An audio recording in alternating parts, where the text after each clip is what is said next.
नम आंखें लिए एक नई कंपनी के ऑफिस में शहर के सबसे बड़े बिजनेसमैन का लड़का। शहर की लड़कियां मरती थीं उस पर। लुक में वह किसी राजकुमार या हीरो से कम नहीं था। आज बहुत उदास एक नई कंपनी के ऑफिस में पिछले 3 घंटे से एक मुलाकात के लिए बेचैन बैठा हुआ था। हर 15 मिनट में रिसेप्शन पर बैठी लड़की से बार बार पूछ रहा है, क्या सर फ्री हुए, क्या सर फ्री हो गए, जिसकी तनख्वाह उसके ड्राइवर से भी कम थी। आज वह रिसेप्शनिस्ट उस लड़के पर चिल्लाकर बोली, आप अपनी जगह पर शांत बैठें, जब तक वक्त आएगा मैं आपको बता दूंगी। ऐसा पहली बार हुआ है कि रोहित रॉय इतना बड़ा आदमी नौकरों की बात सुन रहा था। बात कुछ ऐसी थी कि रोहित रॉय की कंपनी दिवालिया होने वाली थी और उसको सारी उम्मीद इस नई कंपनी के मालिक से थी। शायद यह कंपनी का मालिक उसको दिवालिया होने से बचा ले। 3 से 4 घंटे इंतज़ार के बाद रिसेप्शनिस्ट उसे बोलती है, अब आप मैडम के केबिन में जा सकते हैं।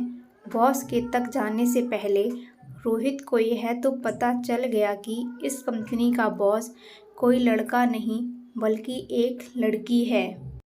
केबिन में पहुंचकर रोहित जब बॉस को देखता है तो दंग रह जाता है और कहता है, तुम और इस कंपनी की बॉस हो?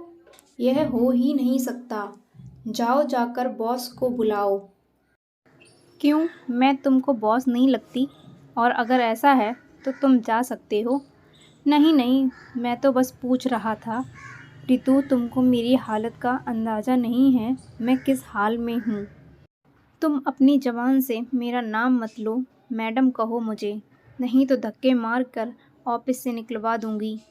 सॉरी मैम, अब ऐसी गलती नहीं होगी, रोहित ने जिल्लत भरी आवाज़ में बोला। रितु, मुझे तुम्हारी और तुम्हारी कंपनी की सारी जानकारी है। जाओ, अपने बाप से कह देना तुमको बर्बाद होने से कोई नहीं रोक सकता। जो सब हुआ है मैंने ही किया है। यह बदला है मुझे धोखा देने का। कैसा धोखा? रोहित ने नम आँखों से कहा। भूल गए तुम और तुम्हारे बाप ने मुझे कैसे ठोकर मारकर भगाया था। तुम्हारे बाप ने तो मुझे गंदा खून तक कहा था। मेरे पूरे परिवार को आधी रात में घर छोड़कर जाना पड़ा। इतना सब करके तुम भूल गए सब? यह तुम कह रही हो रितु? मैंने तो ऐसा कुछ भी नहीं किया। मैं तो चाहकर भी उस दिन अपना वादा पूरा नहीं कर पाया। बस इतनी सी बात। क्या तुमको नहीं पता क्या हुआ था? उस दिन मैं अपना सारा घर-बार छोड़कर अपनी ज़िंदगी को दांव पर लगाकर तुम्हारे साथ अपनी ज़िंदगी बसाने आया था। मैंने 4 घंटे इंतज़ार किया तुम्हारा। उस रात का आंधी तूफान भी मुझे तुम्हारे पास आने से नहीं रोक सका।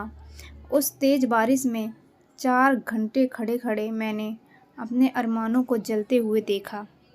तुम्हारे बाप ने धमकी दी, अगर मैं यह शहर छोड़कर नहीं गई तो मेरी छोटी बहन कहीं मुंह दिखाने के काबिल नहीं रहेगी। तुम्हारा बाप 20 लोगों के साथ मेरे घर पर आया था और मेरा घर जलाकर गया।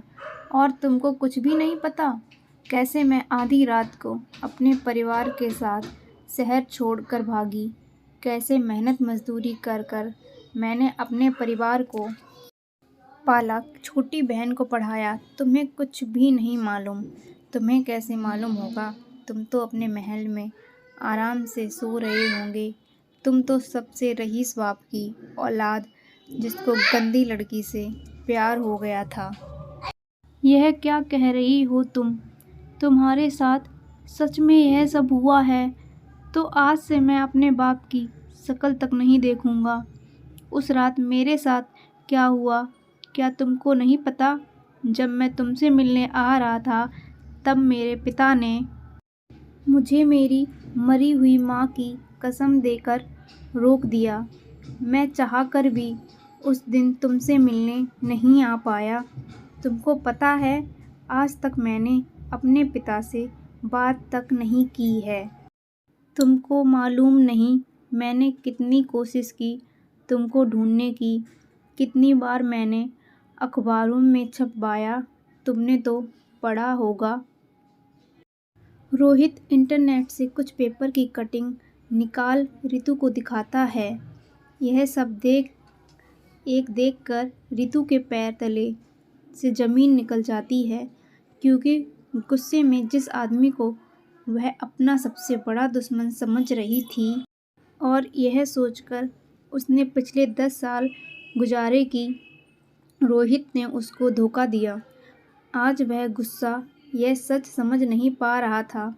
दोनों एक दूसरे से लिपटकर जोर जोर से रोने लगे और दोनों अपने अतीत को याद करने लगे। दोनों की आंखों से आंसू नहीं रुक रहे थे। 10 साल पहले रितु रोहित के ऑफिस में काम करने के लिए आई थी। बिजनेस में बहुत होशियार, एक सीधी सी लड़की जिसको अपने मालिक के लड़के से प्यार हो जाता है। रोहित भी रितु से बहुत प्यार करता है। दोनों एक दूसरे से शादी करने के लिए राजी हो जाते हैं, पर यह बात रोहित के पिता को पता चल जाती है। रोहित और रितु दोनों भागकर शादी करने की तैयारियां कर लेते हैं। उस रात रोहित के पिता उसको घर पर रोक लेते हैं। रितु के घर में आग लगाकर उसको शहर छोड़ने के लिए मजबूर कर देते हैं। दूसरे शहर में दर दर की ठोकर खाकर बड़ी हुई रितु आज एक बड़ी कंपनी की मालिक बन जाती है। वह रोहित की कंपनी को जब चाहे तब मसल कर रख सकती है।